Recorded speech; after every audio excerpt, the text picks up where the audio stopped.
Prepare yourselves for a battle of epic proportions between two titans. Feast upon their voices and revel in their words. This is Dueling Ogres.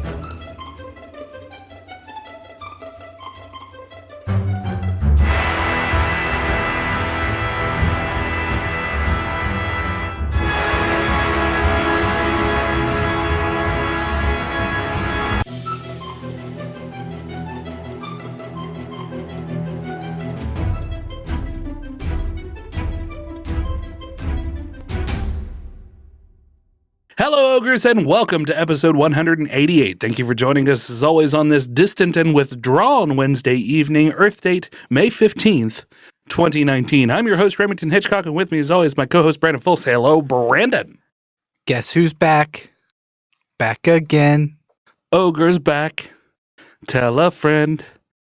Guess who's back? Guess who's back? Guess who's back? Guess who's back? Guess who's back? You remember a lot more of that than I do. I mean, he just says, guess who's back, like 12 times. Yeah, I don't remember that. It's not super hard. All right, starting off with a shitty attitude, I see. I mean, we wouldn't be dueling ogres if we weren't dueling. You son of a bitch. I've run rings around you logically. How are you? I'm pretty good. You said you had just finished off some Popeyes, Mm-hmm. and it feels like you're wearing the weight of 1,000 suns on your chest. Yes, And I'm wearing the weight of 1,000 Popeyes. Just holding me down. See, I mean, we just start right back into it. We've been gone for weeks, and I'm doing fucking impressions, and I'm ragging on you, and it's a good time, Brandon. Yeah, just ruffling my hair. Get Come in on, there. kiddo. Come on, let's do this podcast. Yeah.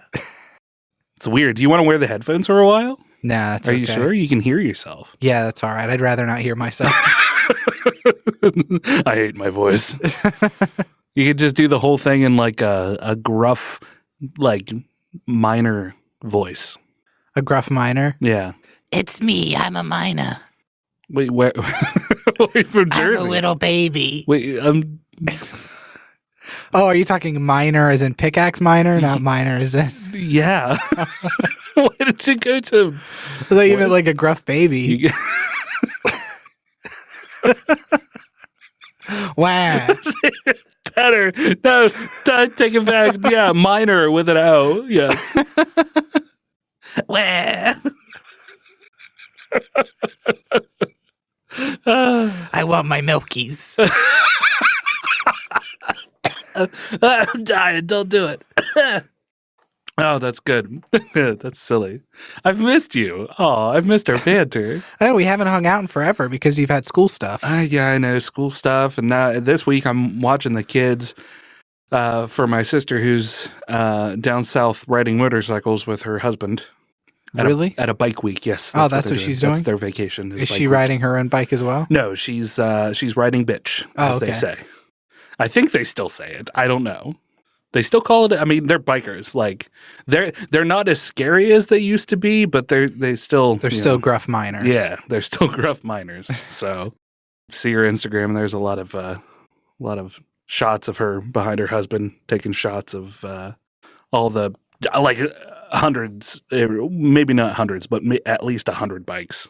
It seemed like in the picture. I didn't count them because I have children to take care of now.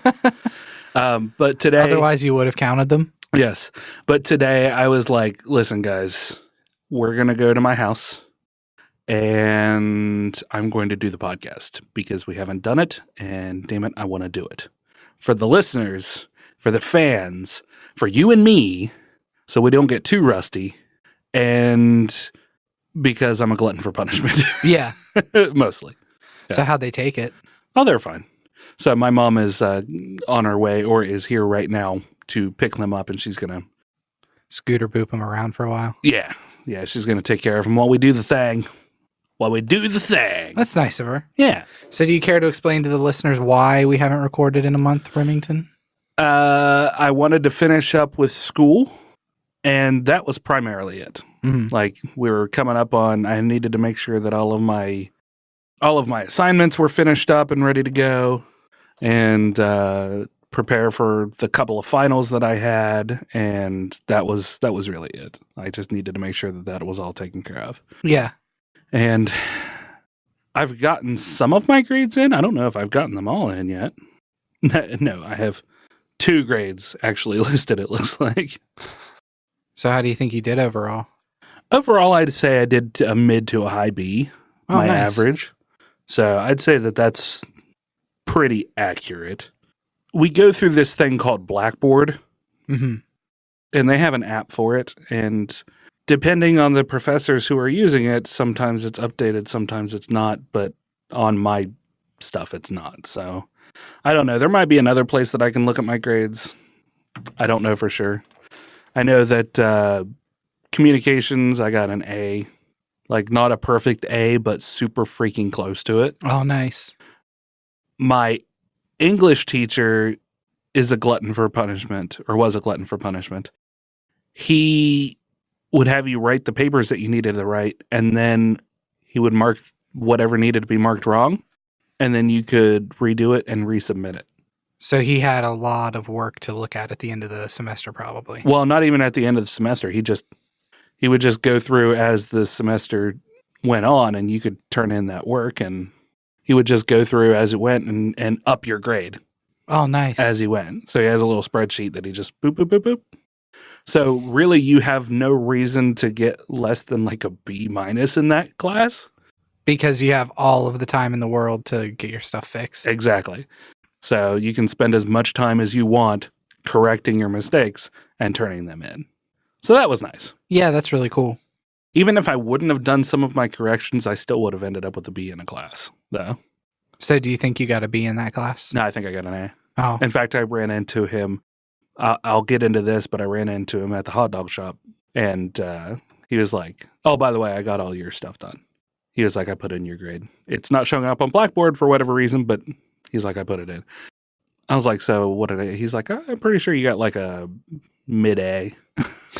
So, I've had very little to do these past few weeks without the podcast, and then we've missed D&D too. yeah. So it's pretty much been work and sleep. Yay, work and sleep. Mm-hmm. A lot of sleep. Like a concerning amount of sleep. Oh, yeah. Yeah. Oh, here we go. I got him. Let's see here. Speech, fundamentals of speech or communications, an A. Microeconomics, an A. English composition, an A. Intro to business, an A. And U.S. history from Reconstruction on, a B. Oh, wow. Those aren't bad grades at all. No. That's very good. Thanks. 1, 2, 3, 4, 5. So, yeah, a low A. Yeah. Average, yeah. GPA 3.0. Hell yeah. Yeah, man. It's a 3.0 with 1 B? I don't know. Hold on. I've never looked at this part before, so. You would think it would be higher. Like 3.5. It's a 3.8. 3.8. Yes.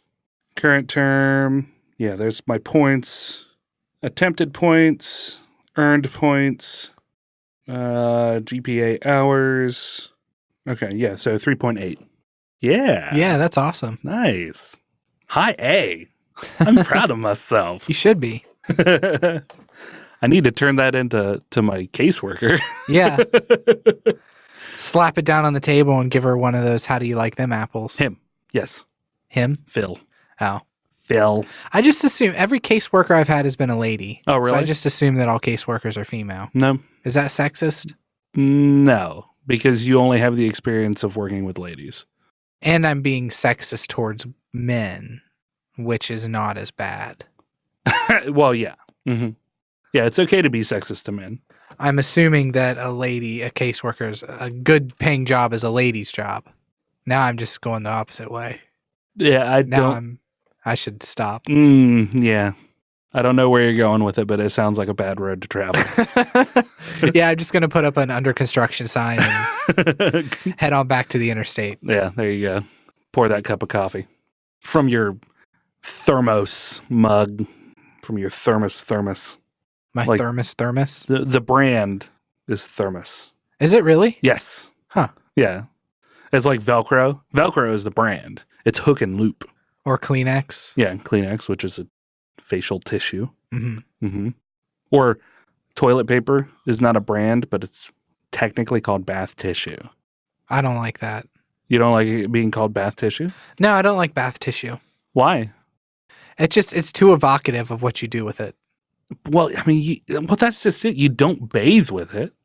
I guess toilet paper is a little bit more Accurate, but it's also kind of more It like... also paints more of a picture. Like, what are you gonna do what are you gonna do once you get done using the restroom? Yeah. I'm gonna wipe myself with some toilet paper, as opposed to I'm going to use some bath tissue. Yes. Oh, I'm going to clean myself with some bath tissues. I'm gonna use toilet paper. Yeah, Nummy, exactly. num. Did you bring these stories? No. Did you really not? Yes, I brought stories. Are you sure? Of course, I brought stories, Remington. I got a 3.8. I hadn't looked at it until now. You don't need to bring stories. Oh, I'm just awesome the way I am. So while you're finding yours, I do want to go ahead and give a plug. Mumphrey, Negalary, whatever you want to call him for the podcast purposes, wrote an article over on duelingogres.com where you can go check out, where he is talking about his experience with virtual tabletops. Yeah. So if anybody has been hemming and hawing on whether or not they wanted to, dive into that area while they're playing some D&D or what have you, go check out his article, see what he feels about it, and maybe that'll rub you the right way or rub you the wrong way. Either way, Larry will just be happy that he's rubbing you.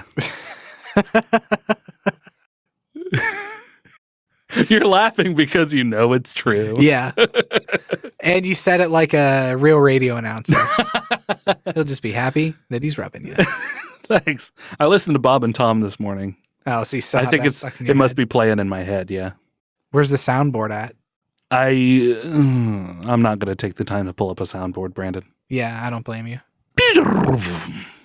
What The fuck was that? I am my own soundboard. All of those sounds are inexcusable.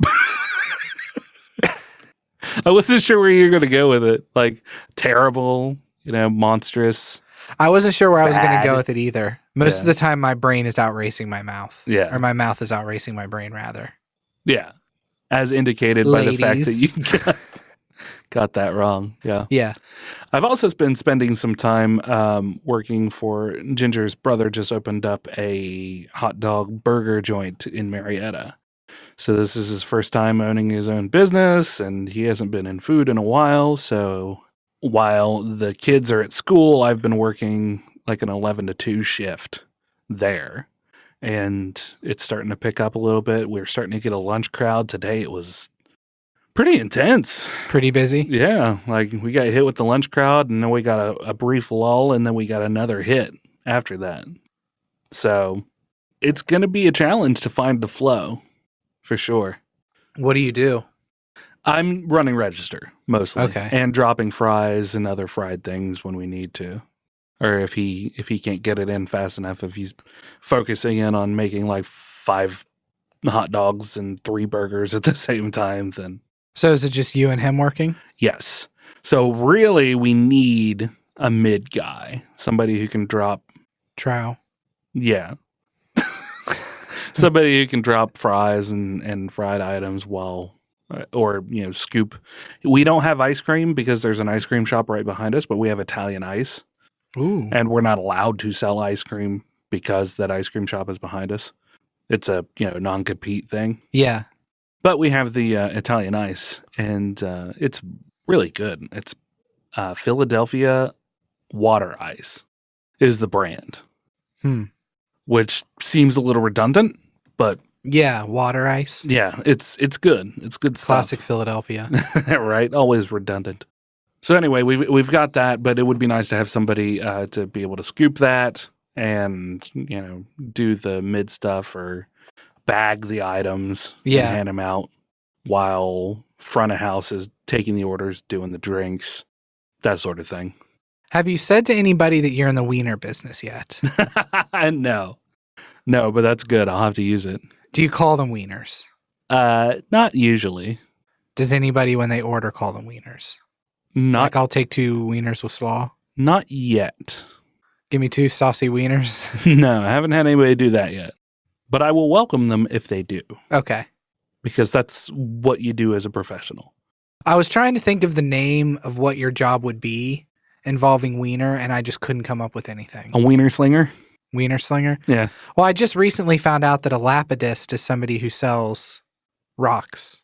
A lapidist? Mm-hmm. Huh. Somebody who polishes and sells rocks and minerals. Huh. I've got some mineral stories wrapped up in my space news. Really? Yeah. That seems like a good segue. Okay, we'll get into the stories then. And I'll drop in with a little space news.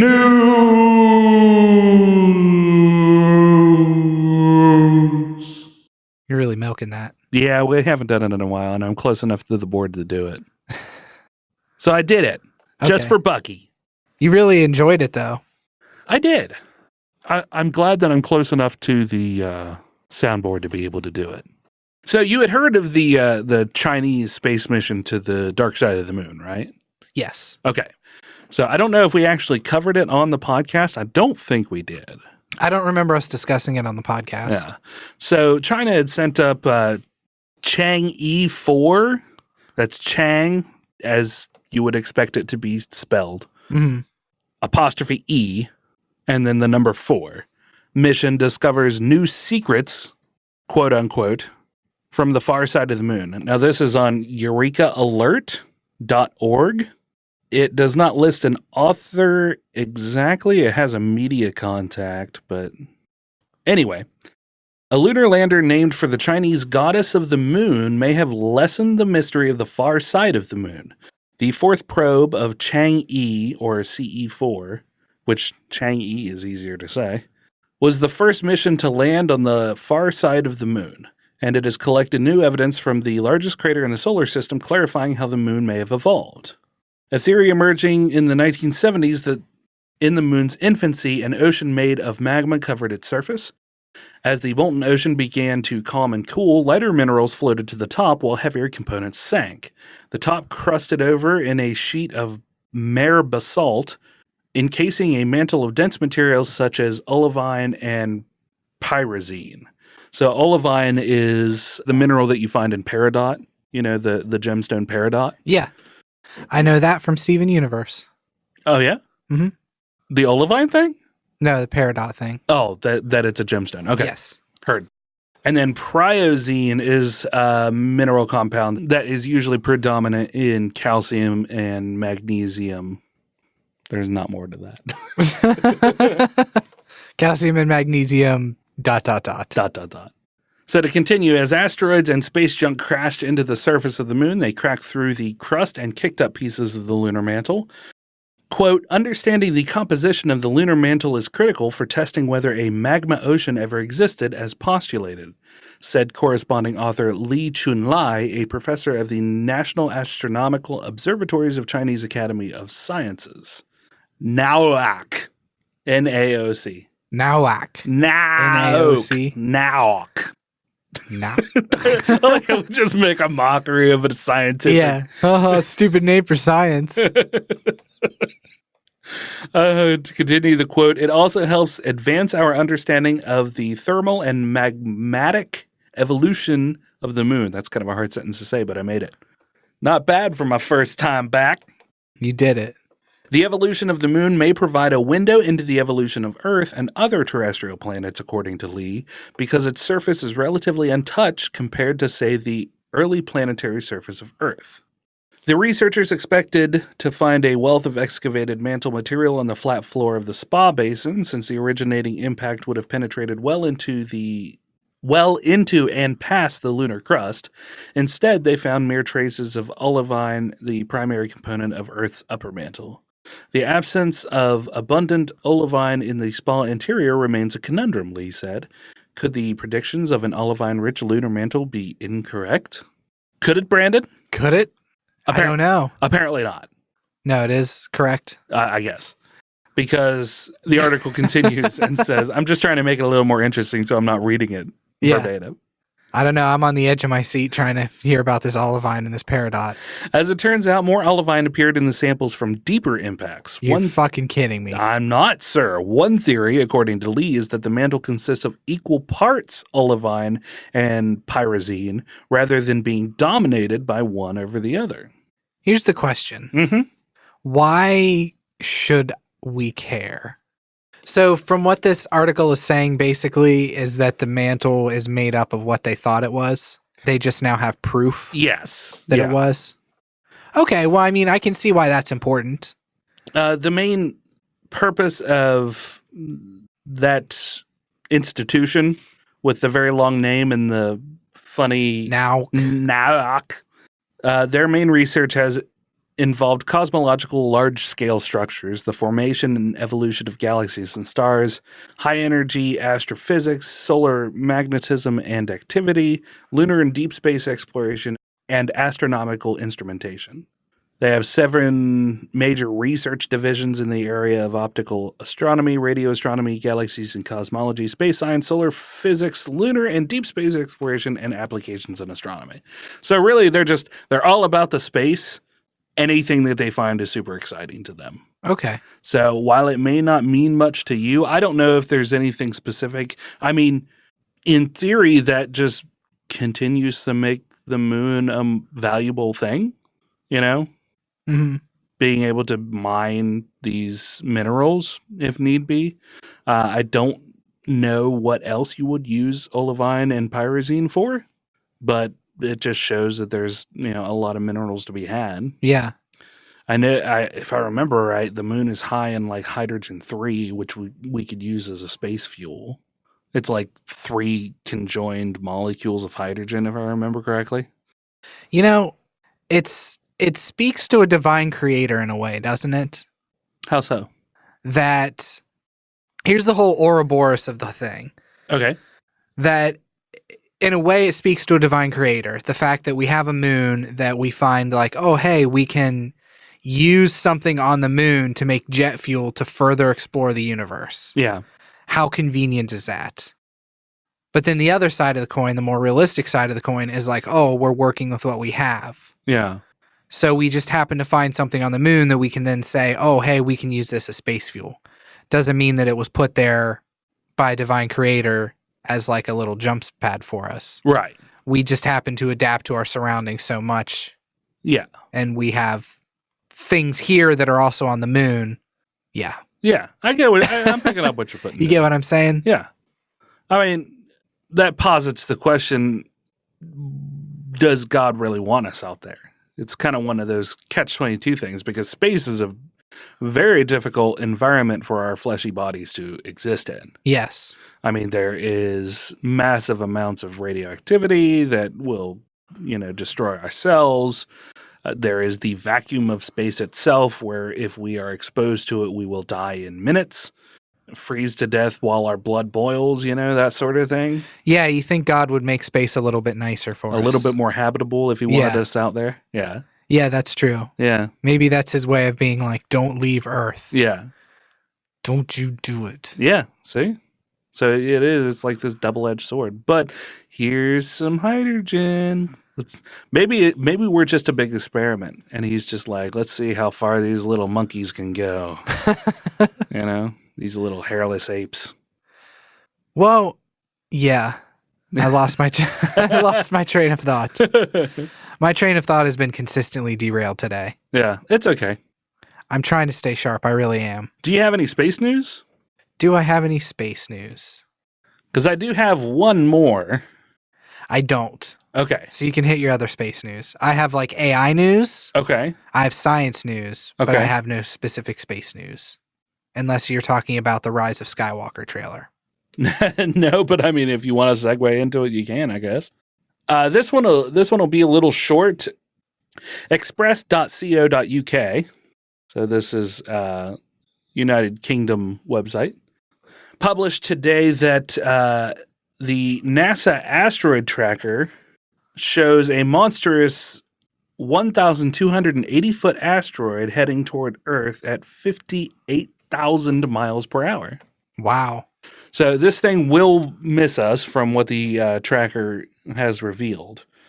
The imposing asteroid, dubbed by NASA Asteroid 2019 JB1, is really... Yeah, catchy name. Really catchy names, I tell you. Nauk would have named this way better. Yeah.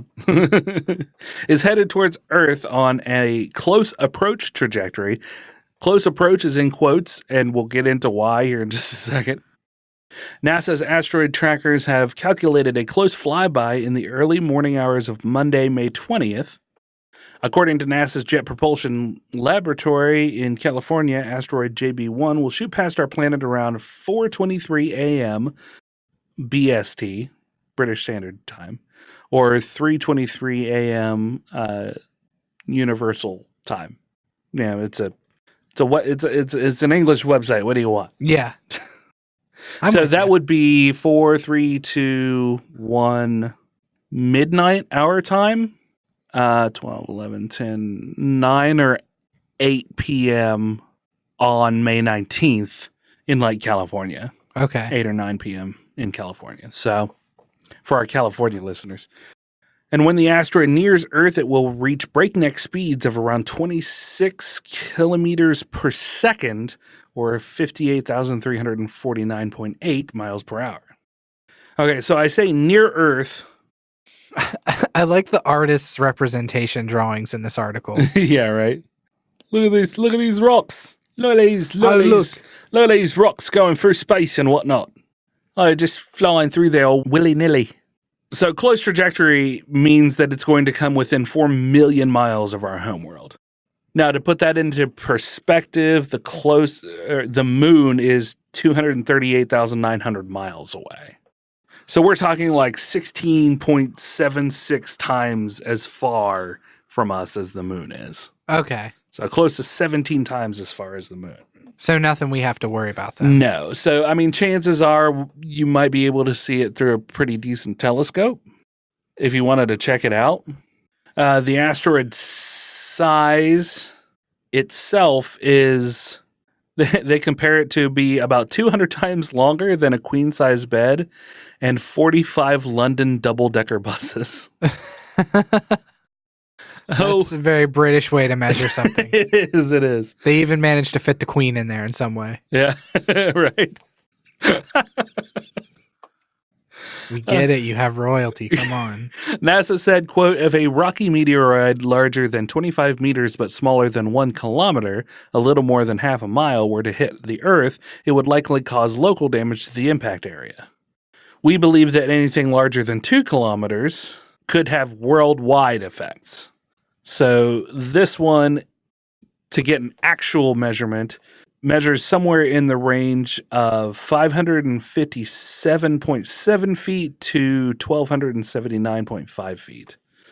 It's 170 meters to 390 meters across. So they don't have an exact size, it seems like. It's just kind of a rough estimate. And it's hard to tell looking at something through a telescope from that far away because the shadows and stuff. Yeah, I'm sure. So you have to kind of guesstimate where the light is hitting the backside of the shadow, how much distance is involved. But like I said, it was just kind of a short piece, but I always like to throw out there when an asteroid is passing by Earth for any of our space listeners. Or coming to kill us.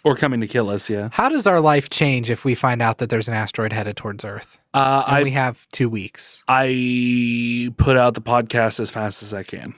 Do we try to record a doomsday podcast? Like a themed episode? Judging on how long it takes us to put together a theme episode, I'd say not. Yeah. If we only have 2 weeks, then probably not. We could just live stream. It's true. We could just, as we did our research. We could just live stream our deaths. Do you think we'd have many watchers? Well, right up until the end, yeah. I don't know. I feel like the internet would probably be gone. Would probably go out. At some point it would. Like you would, I mean, well, theoretically, I mean, just because an asteroid big enough to destroy the planet is hitting us doesn't necessarily mean it's going to bring like an EM pulse with it. No, I mean, I just assume so many people are going to be trying to get online to contact loved ones and to try to yeah, you're probably right stream and Skype and stuff that the weight of it's going to crash the internet. Yeah, that's a good point, Brandon. You're right. Sorry, I just yawned right through that. Well, that's okay. Okay. I've been yawning the whole time you've been talking space stories anyway. That's fair. I get it. Does your life change at all? From the space news? Or from being hit by an asteroid? From being hit by an asteroid. Well, no, I'll be dead. I mean, before the asteroid, does your life change? Do you decide to become a nudist? I might go full Neanderthal Mm-hmm. and just club ladies over the head. Okay. You're It's like, concerning. take that, social rights. Grug want laid. I'll rename myself Grug Grug, that'll be your and wear a caveman name. loincloth. You have enough cats that you could make a loincloth out of cats. I could. It would be a very comfortable loincloth, but super itchy because I'm allergic to them. Ugh. So your whole genitals are just inflamed and red and disgusting. Wow. Definitely a mental image that I did not want to leave in the podcast that I'm going to have to now. Sorry, everybody. I'm not sorry. So a lot of my news is 3 weeks old Okay. because I took these notes 3 weeks ago when I thought we were going to record again. Uh-huh. He's like, you guys can't see it, but he's looking at me like judgingly. At any point, he could have just come over and actually learned how to do the podcast himself. And then he could have done it and released it, and I could have just popped on real quick and talked about things. I work and shit. I do too. Exactly. That's what I'm saying. Whatever. Did you? What did you say that you spent most of your week doing? Working. Working and sleeping. An uncomfortable amount of sleep. An though. I didn't enjoy uncomfortable- the sleep.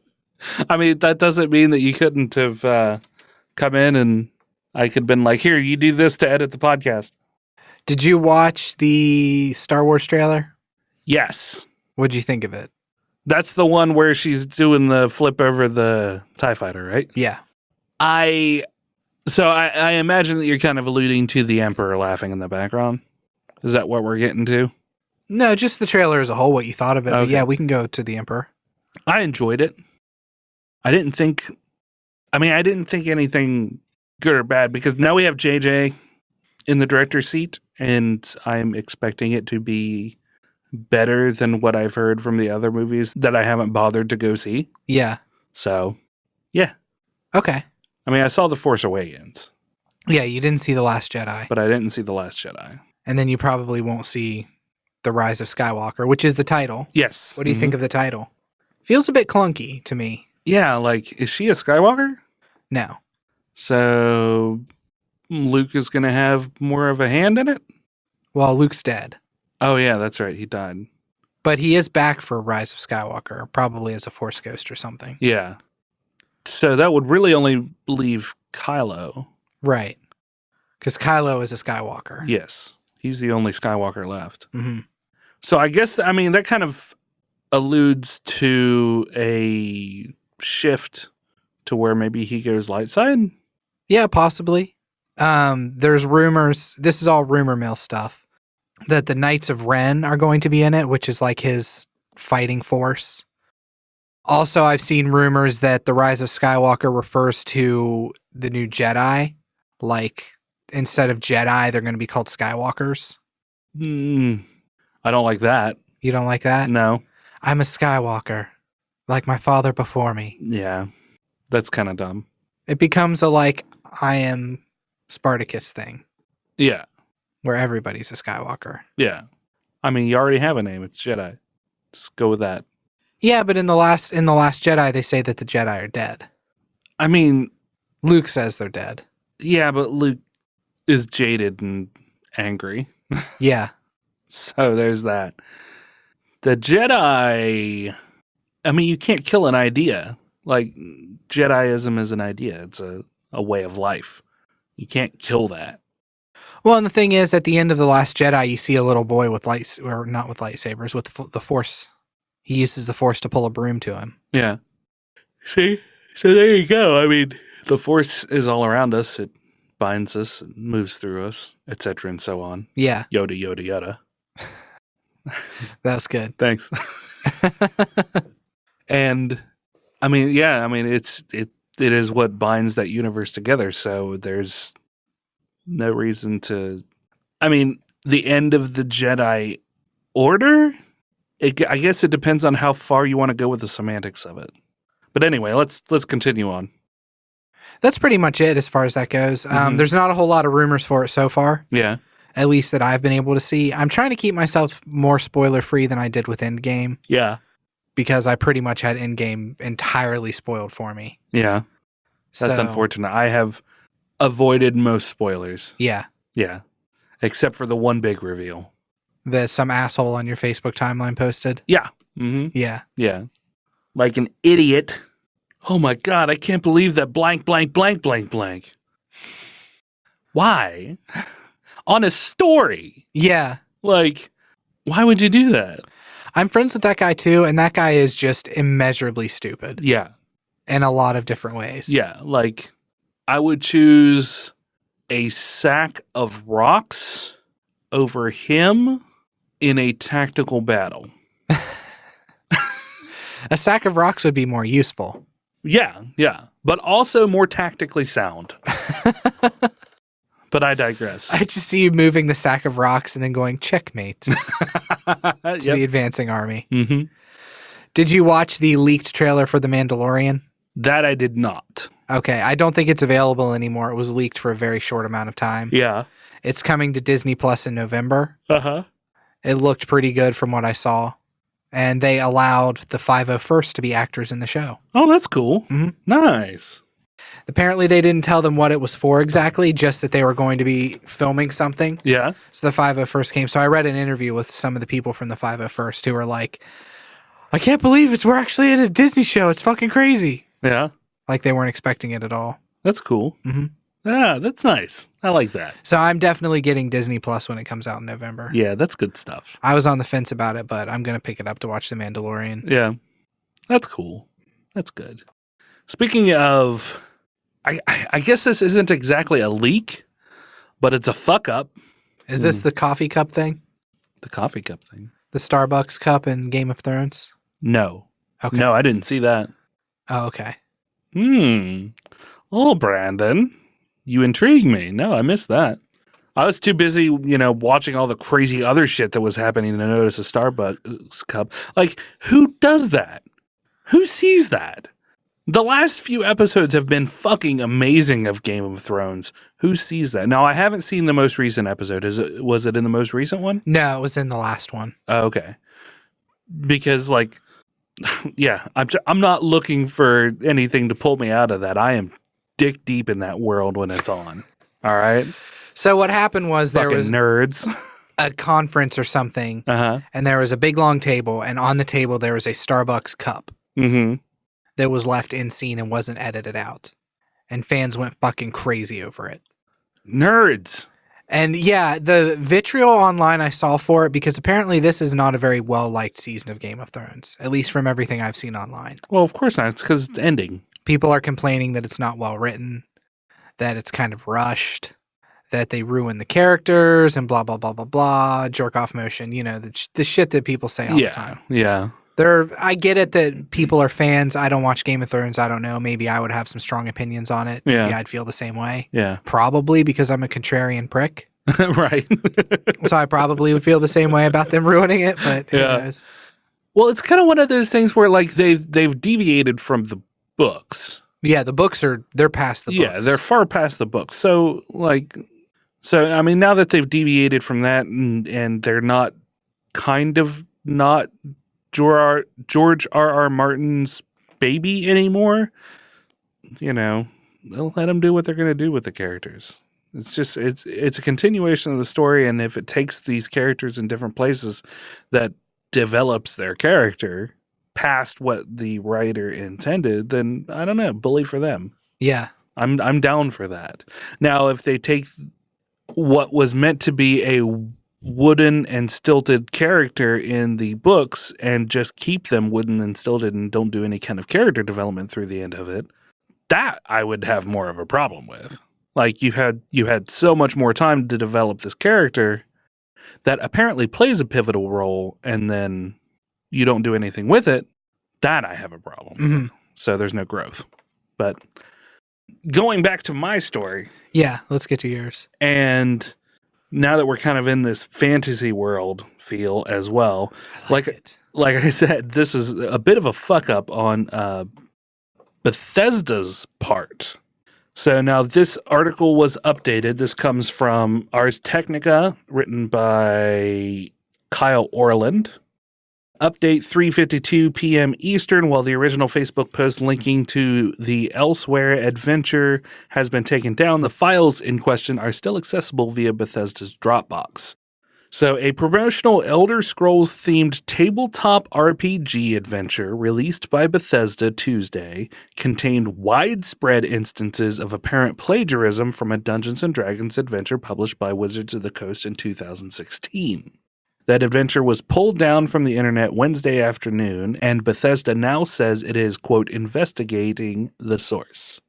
Bethesda's pen and paper Elder Scrolls Elsewhere adventure contains text that in total seems only slightly reworded from the D&D adventure The Black Road, written by Paige Lightman and Ben Hessler, or maybe Heisler, as part of the Wizards of the Coast organized play program. The adventures are largely identical through their texts, aside from sometimes sloppy replacements of certain words and phrases with synonyms and the changing of certain items and locations to fit the Elder Scrolls setting. Yeah, I read about this.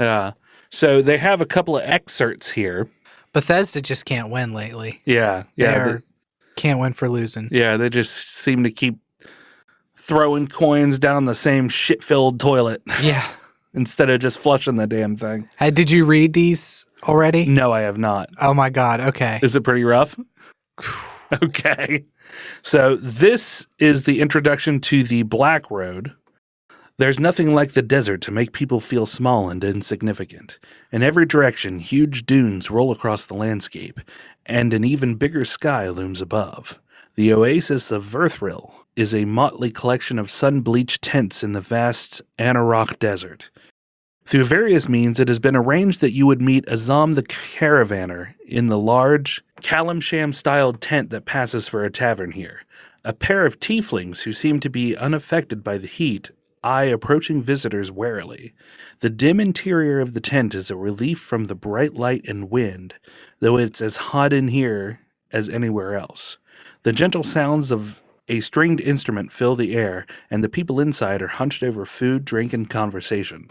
A dragonborn with rust-colored scales greets you and guides you to a private table. There are few other adventurers here. So that's the original. Okay. Elsewhere's introduction reads as follows. Nothing beats the desert to make people feel small and unimportant. Small and insignificant. Just as a callback to the first sentence.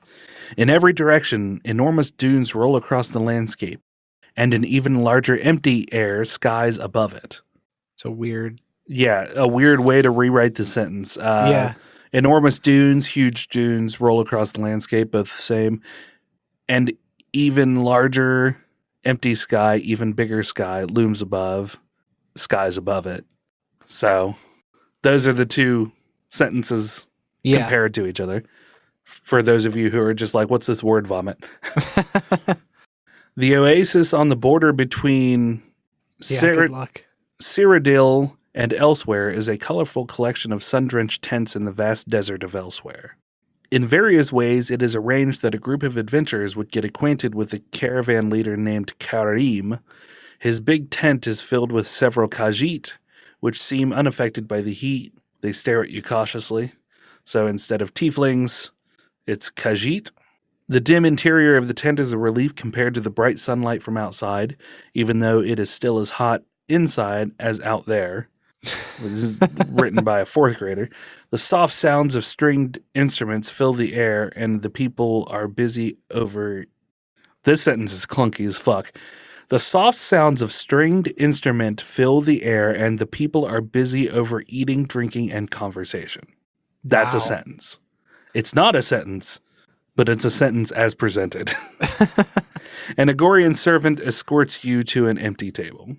So they even kept the same sort of races, because an Argonian servant, the Argonians are like a race of lizard people. Yeah. They used a dragonborn in the original one. Yeah. The similarities are often extended to gameplay and scenario details as well. Here's a description of a caravan players can encounter in the Black Road. 4 wagons, each pulled by 2 foul-tempered camels. In Elsewhere, it's 4 carts, each pulled by 2 horses. 1 wagon carries the caravan's food. 1 cart carries all food. 1 wagon carries the caravan's water and shipment of medical herbs. One cart carries all the water and medicines. I'm comparing the Black Road to the Elsewhere, Yeah. just to keep people on track.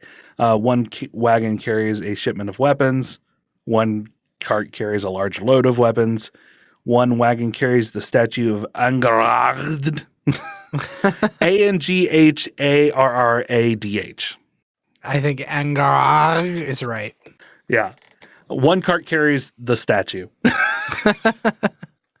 And finally, the caravan travels and sleeps in 2 shifts every day, travel from pre-dawn until noon, sleep from noon until late afternoon in the shade, travel from late afternoon until the after dinner time, sleep from after dinner time until pre-dawn. Caravan travels in 2 shifts every day from early morning to the afternoon, then rest and sleep until late afternoon, and from late in the afternoon to sunset. So, Bethesda spokesperson told Ars Technica, "We're digging in deeper to figure out what happened, but in the meantime, we've pulled the adventure based on what has been brought to light. Representatives for Wizards of the Coast have yet to respond to a request for comment from Ars Technica. Bethesda's Facebook post announcing the Elsewhere adventure link since removed, which says it comes from our friends over at Bethesda Netherlands, contains many comments from D&D players complaining about what they see as a ripoff. That includes Paige Lightman, listed as a designer and author on the D&D adventure. She posted a lengthy Facebook thread titled How They Plagiarize Our Adventure, an annotated PowerPoint presentation highlighting many examples of overwhelmingly similar text in the 2 works. Hey, the Elder Scrolls Online, would you please let your legal team know, Lightman writes, this is really not cool, end quote. In response to a request for comment from Ars, Lightman said she had no comment until both authors have a chance to fully discuss it and understand the ramifications. So this article goes on a little bit more, but I think that pretty well covers it. Yeah. What do you think of this? This seems like a pretty cut and dry, like blatant plagiarism of... Oh, yeah, it's completely blatant plagiarism. And it's so weird that, like, that is a thing that still happens in this day and age. Like, especially in something like D&D. Like, you have players that have been playing literally their whole lives. Yeah. Who have played countless adventures, and some DMs, in fact, many DMs, will play from pre-constructed modules. Mm-hmm. So fuck, the Sunless Citadel has been rewritten 5 times.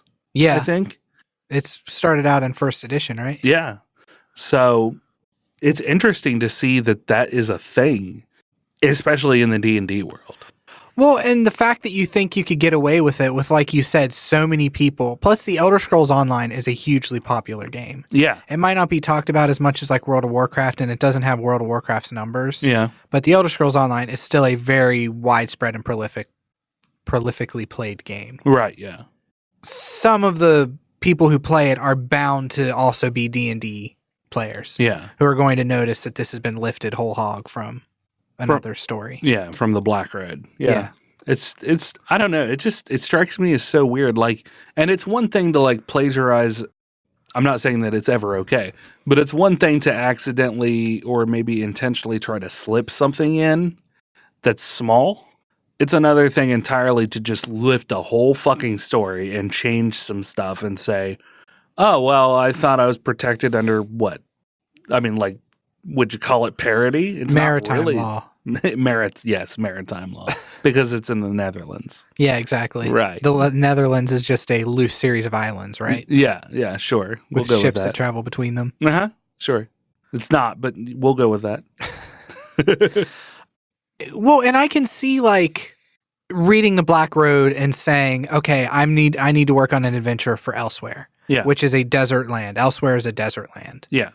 I've read the Black Road, and I really like the idea of the caravan of 4 wagons that carry this stuff. Yeah. So I'm going to steal that idea. Yeah. I'm not going to steal it by listing everything, but I like the idea of, hey, they sleep during the day. Yeah. They travel at these times. And that would be okay because that makes sense in desert travel. Yeah. Like, you don't want to travel during the hottest part of the day.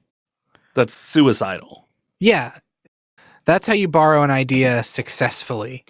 Yeah. And not plagiarize something. Yeah. If you guys knew in D&D how much shit I've just lifted from other materials, Right, yeah. you would be insulted. But no, we wouldn't be, because we expect that. You know, all of us as DMs draw from different sources in order to spice up our own games. Oh yeah, I draw from a lot of different kind of games, and not even just games, not even fantasy stuff. Like some of the stuff that you guys are dealing with now, I pulled from Steven Universe. Yeah. Like not directly from Steven Universe, but kind of. Right, yeah. You were inspired by. That's how you would say that. You were inspired by Steven Universe to write this particular part of the thing. I can tell you right now, the naming of the ladies. Instead of using gemstones, we're using flowers. Yeah. Yeah. I mean, that I don't know if that's what you intended, but that's the parallel that I draw now that you tell me that. Yeah, there's more to it than that, but yeah, that's kind of where I got the idea from. Yeah. So, I mean, yeah, and that's okay. But I consult my daughter on D&D stuff, which is fantastic. Not to get off on a tangent here, but she's played a couple times with me without actually like rolling a character up. That's okay. I mean, we can talk about D&D because my last story is D&D related. Oh, sweet. Yeah. I'm always happy to talk D&D. Segues. So I love asking her like, hey, I'm working on a city and I need an idea. What should, like, you guys fought Lady Lotus, was it? The Ginger's pretending to be? Yes. Lady Lotus, who is the water elemental? Yeah. That idea 100% came from my daughter. Nice. I asked her, I was like, okay, so I have these 4 ladies that I have to flesh out, but I don't know anything about them. What should I do? And she was like, one of them should be like some sort of like water elemental. Yeah. And I was like, done. Okay. This is great. This is Easy perfect. peasy. Keep going. Keep going. If you ever tell anybody about this. I swear to God, I'll sew your mouth shut. Wow, Dad. Jeez. Yeah. Escalated quickly. She was playing a game and she jumped in the garbage and she goes, Dad, I'm in the garbage. And I said, yeah, just where you belong. And she goes, Dad.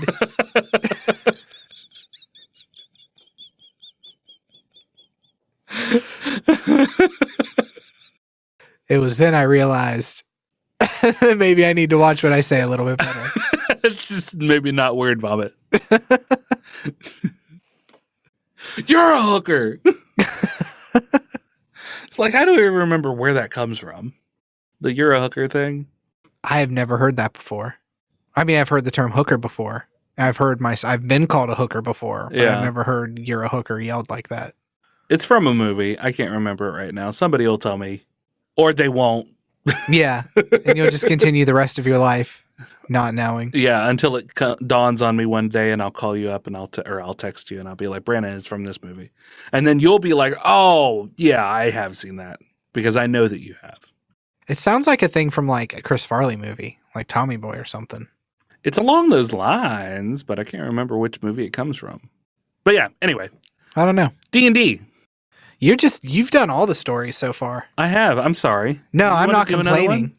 You can go ahead. I mean, you might as well. Okay. You Since- tie it in with the D&D story. Okay. I'm sorry. Now I feel bad. No. I wasn't saying it. I was No, saying it like insecure. I felt bad that you've had to carry all the stories this episode. That's fine. That's fine. I haven't talked in a while.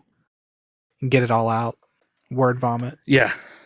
So some of our listeners may be familiar with D&D Beyond. Mm-hmm. This is something that was recently brought to my attention as we started playing 5e. One of the players in our group, Eric, was like, hey, you should check out D&D Beyond. It has all the books, et cetera, and so on. So I was like, yeah, okay, I'll do that. So I keep trying to push you into it without pushing you into it. Like every time you ask us, hey, what's one of your abilities? All I want to do is go, it's all there in D&D Beyond. It's so easy to access, even from your phone. Just log in and look. Yeah, but then I notice you guys using D&D Beyond, and you're always like, this portal's been canceled, son of a bitch. No, that's only because I leave the page open until our next session. So, like, whatever cookie was there has expired. Oh, okay. That's where I'm running into problems. Not because the site is bad. It's Okay. pretty good. So, well, they're bundles. So the way this works is you can create an account for free, You log in through like the Twitch API because they're tied very closely with, what's it called on Twitch? The show. Critical Role? Yeah, Critical Role. Yeah. It's tied very closely in with that. So they have it to where you can sign in through the Twitch API. You can create an account for free. You can create like a character for free and roll up your own character. You can play with people, and it's an easy place to have like a central hub for your campaign and have your characters represented there to where your DM has access to them at any time. Well, also you can pay either singularly or in bundles for access to rulebooks. Yes. And not just rulebooks, but encounters and, even like, I don't know if you can get the Black Road, but, stuff like that. Modules. That's the word that I was looking for. There you go. And that's what was the sticking point for me initially, even though I know I can sign in and use your guys' credentials and I can have access to all the books. First off, I don't like reading books or modules in PDF format. Right, sure. I like to have them in front of me where I can flip between the pages and read it. Yeah. That's just personal preference. Yeah. Plus, when you pay for it, you're paying almost the price of the actual book. Yes, definitely. And that's absolutely 100% a downside of it. But they're releasing a new bundle. So initially they had the Legendary bundle, which was like $400 and some. Jesus. All released source books and adventure books and a 15% discount on all future source books and adventures is what the Legendary bundle was. Purchasing this bundle unlocks every official digital source book and adventure available for D&D Beyond. And they have a deal with, Wizards of the Coast to get the source material PDFs to use those. Yeah. And I believe because they're independent, they can pick and choose what they want to represent and not, which is where that 15% for new stuff comes from. Okay. Well, they released the Adventure Bundle and the Source Book Bundle. All release source books at a 10% discount on all future source books, and the same for the Adventure Bundle. So if you're the kind of DM who doesn't really source from adventures, and you're just all about coming up with your own world and building it all from scratch, the source book bundle would be for you.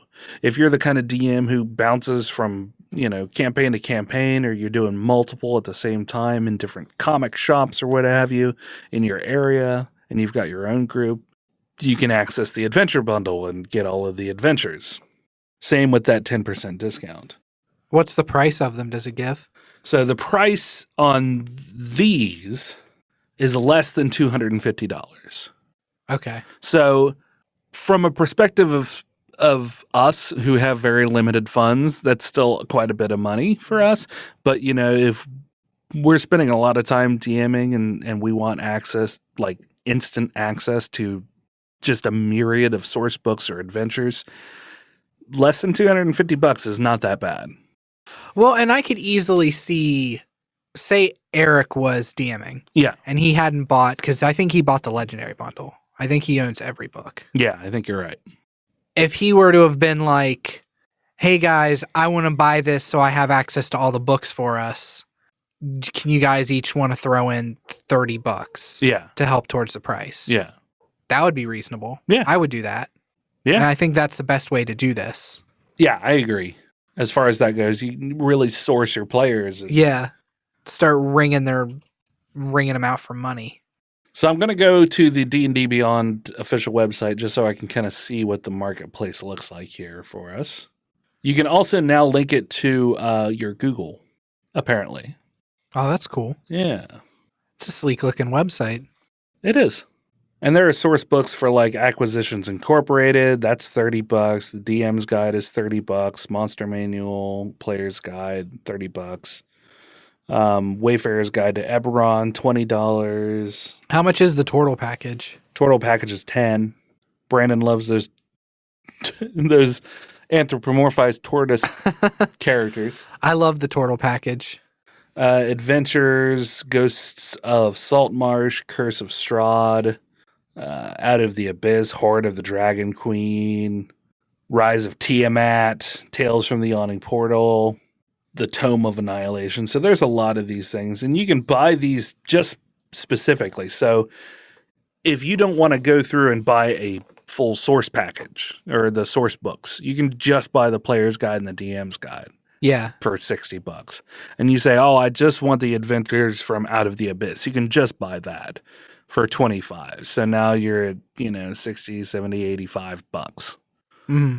But there's a pretty substantial discount if you just get the whole package. Yeah. So individually, you'd be looking at $295 if you were to buy all of the adventures. The Ghosts of Salt Marsh are available for pre-order, so I don't know if that is included in the adventure package. So let's say that it's not, and minus $30. So that's $265. Or you could get the adventure bundle for mine is am I logged in? No, I'm not. So it's listed at $238.39. So you're saving the price of a book, pretty much. Yeah. So you're saving the price of a book. Minus $239. So yeah, you're saving $25 or so. So yeah, about the price of a book.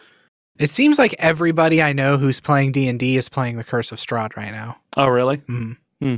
I don't know anything about it. I haven't looked at it. It's a Ravenloft adventure, so it's very dark and gothic and vampire-y. I gotcha. I thought about picking it up to run for you guys, actually, but you have to start at first level again. So it's new characters. Yeah. Dream sequence. I could do a dream sequence. Or I could just put your old characters on hold. Yeah. Have you guys make new characters, run through Curse of Strahd. I mean, Curse of Strahd's a pretty big story. Yeah. It takes you from level 1 to 5. And you've seen how slow it is leveling in D&D, so it's a lot of fighting, I assume. Yeah. But either way, I mean, I do like that, the legendary bundle is $454. The adventure bundle is $238, and the source bundle is $242. There's some change involved there. I'm not sure why, if it's on like some sort of percentage sale. I'm not logged in, so I don't know if I'm getting some sort of discount because I'm partially logged in or not. But anyway, it's cool. You know, it makes it a little more affordable for those who are interested in just getting those two things. What did you buy? The source books?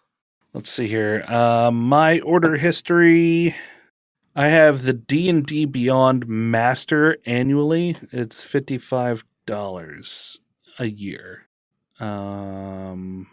Okay. Now that we're in here, I wanted to see when it expires because I'm broke right now. I'd also purchased, what is this? I'd bought the Player's Handbook and Xanathar's Guide to Everything. And then, now that's a subscription package. And your subscription allows other players to log in too, right? Yes. So depending on what subscription package you got, your players can have access to whatever books that you have while they are in your campaign. Okay. So like we switched from mine over to Eric's because Eric had bought everything and has I think he has the master campaign. So now we have access to like all of those books. Yeah. Yeah. So yeah. So there's two different ways that they kind of get you. You've got the subscription, then you can buy the PDFs of the books that you can't download. They just exist on your account. Mm-hmm. But so long as the site exists, then you have the books. Which is pretty cool. I mean, D&D Beyond is a cool site. Yeah. It's not one I still am hard-pressed to want to use, mainly because I don't like reading PDFs. Yeah. But still, I mean, I can see the benefit of it for sure. Yeah. At least for the character management itself. Yeah. It's got the character builder is very easy to use. It's pretty intuitive. There are a couple of gripes that I have about it, but it does the calculations for you just like any good character builder should, and makes the process educational. As well as, like, if you have a question on anything, you can expand the definition of it. Like, if you don't know what a persuasion check does, you can expand the definition for... And it'll tell you what all the checks do. Yeah, exactly. I know that it's useful with Eric's wife's character. Yeah. Where she can click on her spells, and it just pops up right there and tells you what... Yeah, so the spell does and all the you don't have to go rifling through the spell book or the book the portion of the book that has the spells to Yeah. find it. Yeah, you can just click it and there it is. Yep. Yeah, which is cool. Yeah. So yeah, that's it. That's it for the D&D Beyond. So I have an adorable story. Okay. An artificial intelligence, Remington, Okay. has created an entirely new sport called Speedgate. Ooh, interesting. Digital agency AKQA trained text and image generating networks on 400 plus global sports to create a unique pastime. Huh. Using NVIDIA Tesla GPUs, models produced more than 1,000 outputs, which were analyzed and narrowed down to 10 potential concepts. Okay. 3 were field tested. Only Speedgate survived. Okay, so what's Speedgate about? Speedgate's rules.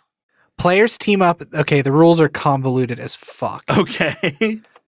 Speedgate players team up in 2 groups of 6 and try to kick or pass the ball into a gate at either end of the field. Okay. You'll need to keep the ball moving every 3 seconds, and you cannot cross a circle in the middle of the field. What happens if the ball stops moving? You get a penalty, I guess. Oh. It I was has to. hoping it exploded. No, it's not an explosive ball. They field tested this. Oh. Teams earn 2 points by kicking the ball through the gates at either end, or 3 points for ricocheting the ball through the gate. Off of what? There's 2 posts, Oh, off of the post. Okay. is the gate. Gotcha. So you can kick it through for 2 points, bounce it off of it for 3 points. Gotcha. There's not sides. You can get it through either gate. Okay. There's a 3-minute gameplay video you can watch online of people playing Speedgate. Huh. That's Okay. pretty interesting. Huh. And the AI also created the motto for Speedgate. Okay. Face the ball to be above the ball. I love AI creating fucking quotes. Face the ball to be above the ball. Speedgate. Speedgate. I don't know. I love this story, and I hope to see Speedgate groups pop up. Yeah. Yeah, that would be cool. I mean, if Quidditch can become a popular college sport, Yeah. Speedgate needs to. Absolutely. Yeah. Come on, MIT nerds. Play Speedgate. Speedgate. Speedgate. Ken Jennings. Are you familiar with Ken Jennings? That sounds really familiar. He was the guy on Jeopardy. He's not the newest guy on Jeopardy to win a shit ton of money, but before this guy dethroned him, Ken Jennings had won the most consecutive days and amounts of money on Jeopardy. Yeah. Okay. He confirmed in an interview, I didn't see who he was interviewed by, but he Okay. confirmed in an interview, or it may just have been on Twitter, that Jeopardy contestants are no longer allowed to wager $69. Okay. So when it comes to the end where you answer and then you wager however much money you want, Yeah. you're not allowed to wager $69. Was that a thing? Apparently, at some point, somebody wagered $69, which caused them to say, hey, you can't. There's also couple more numbers you can't wager. Okay. 88, Why not 88? because it's a Nazi number.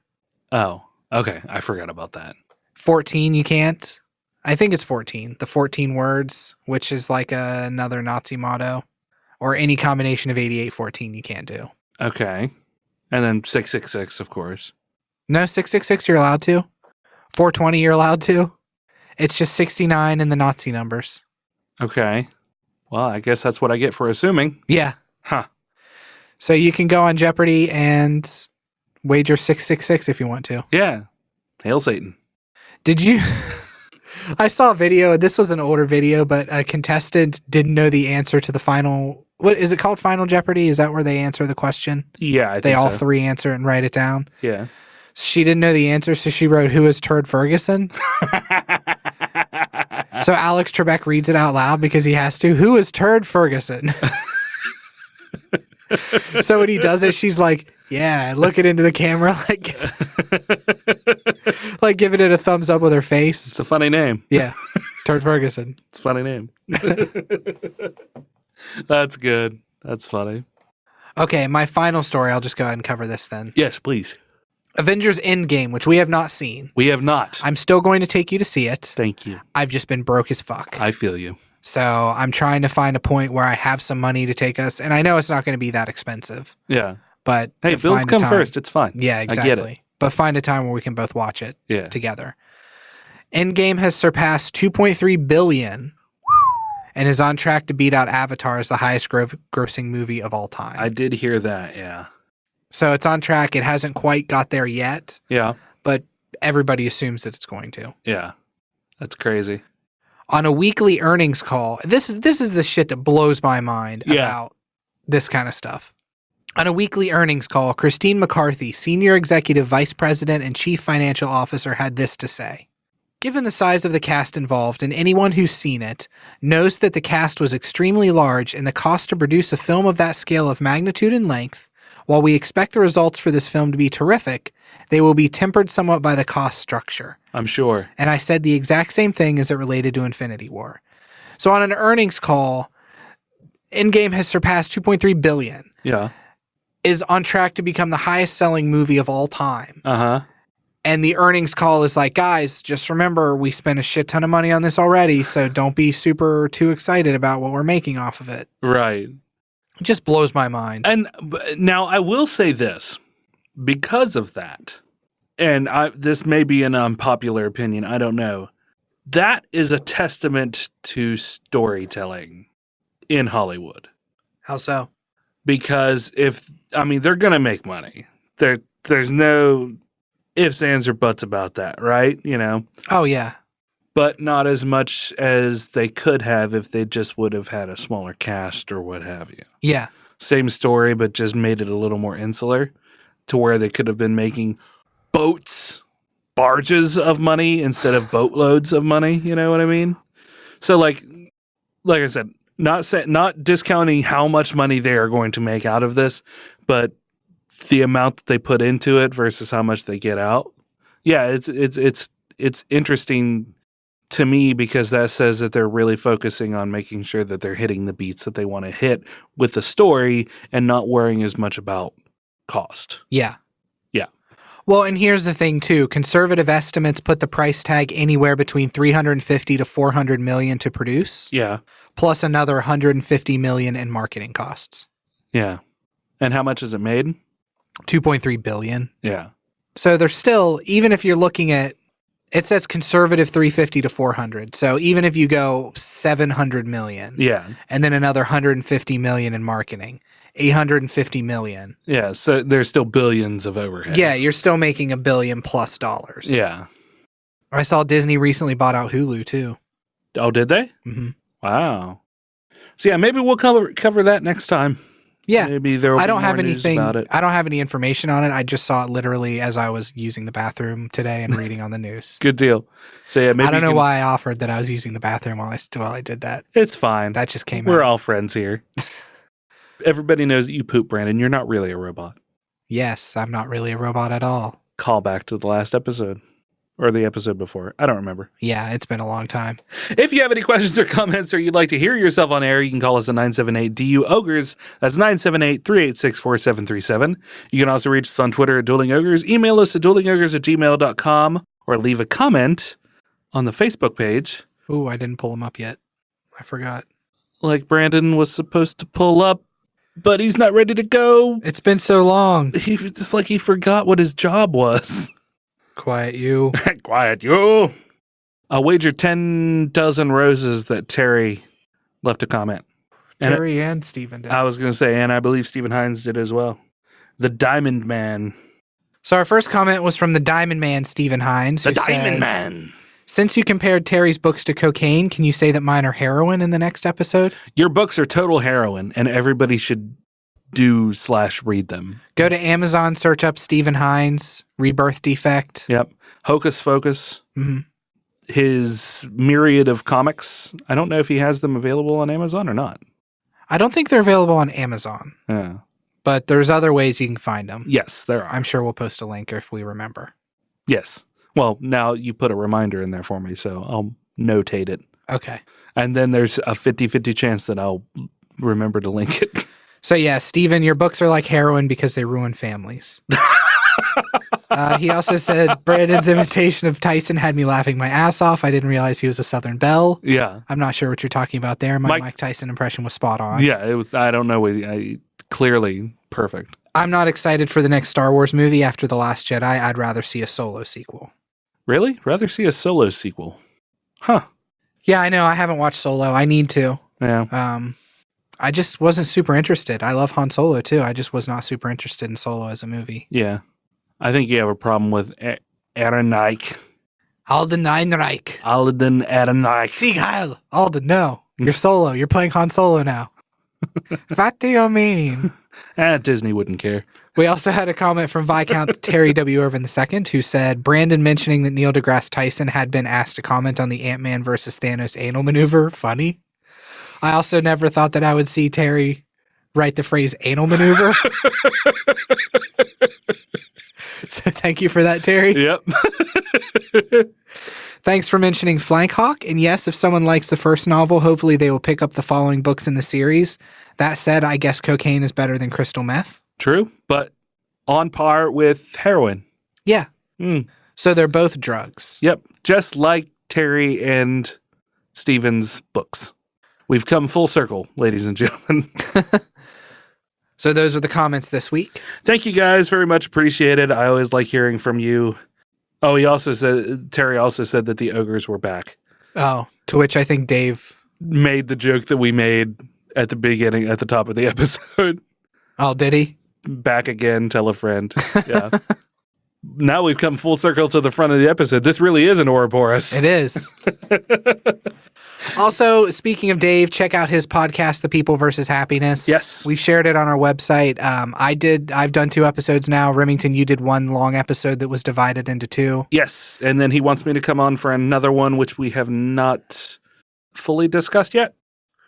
Yep. So his podcast is growing. I'd recommend checking it out. It's a very wholesome podcast. Yes. The People versus Happiness. Unless you listen to my episodes. Yes. Because I'm a monster. You are a monster. Make sure to subscribe on our website, duelingogres.com, for new shows and articles pertaining to some of your favorite geek news. Like I said, don't laugh at me slurring my words and do everything I want. Like I said, Negalari wrote a new article about the virtual tabletops. Go check it out. Mm-hmm. And finally, be sure to leave us a 5-star review on iTunes, including text, because that helps to boost us higher on the cool kids list. It does. Or check us out on YouTube, iHeartRadio, or anywhere else you can find a podcast. We're just about everywhere. We are everywhere. We are in your nerd holes. You can also buy merch that says Dueling Ogres. Grease it up and slide it in your nerd hole. Yeah. You'll get looks from your family at gatherings. It's the best shirt you could ever buy. It really is. We have our other ones, like we have chibi ogres that are super, super adorable. We've got just the logo. We've got the My Other Trebuchet is a Trebuchet shirt, which is my favorite. Yeah, but my favorite is Grease it up and slide it in your nerd hole. Yeah, I like that one a lot. You can get it on a mug, probably. I think you can get it on a mug as well. Man, I want it on a mug, actually. Yeah, right. Yeah, that way you're like drinking from the nerd hole. Drinking from the greased up nerd hole. Yeah, I like it. You can put that bulletproof coffee in it. Oh, we'll talk about that later. Okay. Until next week, ogres, keep your clubs blunt. And your tusks sharp. Good night.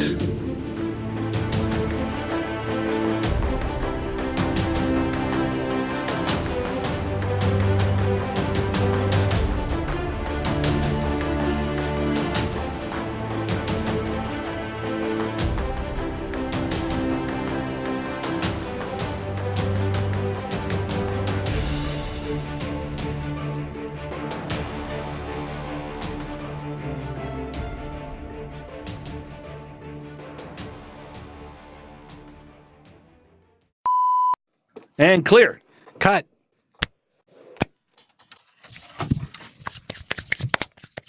There you go. Or that. That's a wrap. That's it. We're done. Goodbye. Good, because I've pushed the record button. Okay. Okay. You've pushed it. I pushed it real good. And we're ready to go. Yeah. I need some energy, Remington. Okay. Hold on. Let's do this line of blow. Hold on. Let me chop it up. Okay. That was good. Thanks. Foley. Now let me snort it. Sniff, sniff, sniff, sniff, sniff, sniff, sniff, sniff. Good Foley, Brandon. Sniff, sniff, sniff, sniff. Good sniff, Foley. Sniff, sniff, sniff. Snort. Sniff. All right, I'm ready. Good. I had Popeyes for lunch, and I feel like it's just weighing me down. Did you get a po' boy? No, I got the... That was your mistake. The po' boys are pretty good. They are. That's I've the had only them thing I before. buy from there. No, I got boneless wings Yeah. with tater tots they gave me for some reason. Tater tots? Tater tots? That's racist. Tater tots? You said that with such disdain. It's because it's racist. I don't know why it is, but it is. Why do they have to be tots? Why can't they be big boys? Right? Yeah. Tater boys. That's what they're going to call us. The Tater Boys. The Tater Boys. Oh, man, we should do a sketch comedy called The Tater Boys. I feel like you're automatically going to be a redneck with Tater Boys. I mean, we don't have to be. We could be like British gentlemen. Oh, with the Tater Boys. Wow, we both went right there. That's sad. Get out of my head! Oh, dear. Oh, with the Tater Boys. And I could do my Jeremy Irons. I'm Jeremy Irons of the Tater Boys. And I could do my C3PO. Yes. Oh, goodness. Goodness. It's me, one of the Tater Boys. Jeremy Irons, Tater Boy. Man, my robocalls have been through the fucking roof today. Your what? Robocalls, like the fake calls that I get. Oh, yeah. I've gotten like 5 just today. I never answer them either. Check out this fucking email I got. Health tips. Put a clove of garlic under your pillow and watch what happens. Like, even as the fucking clickbait is bullshit. Yeah. Put a piece of garlic under your pillow, so what happens? It could be anything. It could wake up feeling like $1 million. Fucking dumb. A clove of garlic under your pillow, huh? Apparently. Let's see here. Let me turn off notifications for this. Or it could be all cryptic. Put a clove of garlic under your pillow. See what happens. Go ahead. Put a piece of garlic under your pillow. See what happens. Dirty Harry style. Why does Windows not let me click on things when I search it? Because Windows is a pox. Fucking Windows. God damn. Oh, you're about as useful as a pee-poo flavor lollipop. What? Huh? Huh? Oh, did you want me to do something for you? Like, my fucking start menu just doesn't work. Oh, let's update your computer, but your start menu's not going to work. I'm Windows. I'm trying to find Windows' voice. At first I tried Southern Gentleman, but I don't think that one's the right one. Garbage. Windows. Eat your garbage. Put a clove of garbage under your pillow. See what happens. All right, ready? Yep. Okay, let's go. 3, 2, wait. Where is it? You'll have to use that chip clip instead. The hell I do. Ready? You look like you need to adjust something. Why? Because you just turned around to adjust something. Oh. No, yeah, I mean, you can talk if you have anything to add. No, not really. Okay. I haven't done Good. this in a while. I forgot how to banter. What? Oh, I farted Popeyes and it's pretty rough over here.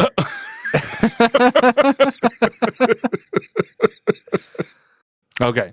I had Chipotle Ranch with it. Yeah. Just that. yeah. Good deal.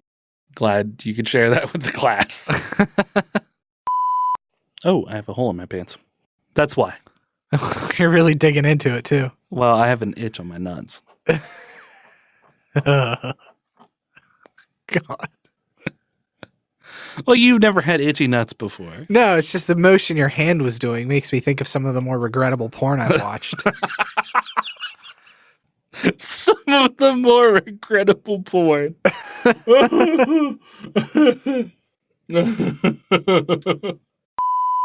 But yeah, I've got to wrap up.